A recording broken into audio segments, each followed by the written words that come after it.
Failure is a great word to get everyone talking about something other than perfect success from A to B. It's a great word. It catches your attention. It seems Shocker. counterintuitive. Right. Yeah, it's got some narrative weight behind it, but it's not what we mean.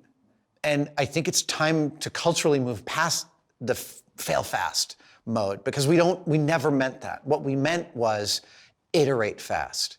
We meant prove this works or doesn't work as quickly as possible. That's an iteration. And when you've proved it doesn't work, well, now you have another step to take. Every other project is going to lead you on all sorts of different paths, and you have to be awake to what the project wants. So there's endless amounts of time when somebody invested a ton of money doing one thing only to achieve something totally different.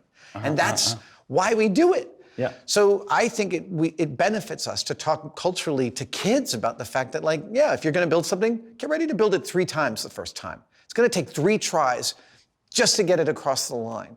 That's not failure. That doesn't mean 2 failures and 1 success. That means 2 turns that you eliminated before figuring out the pathway to the end.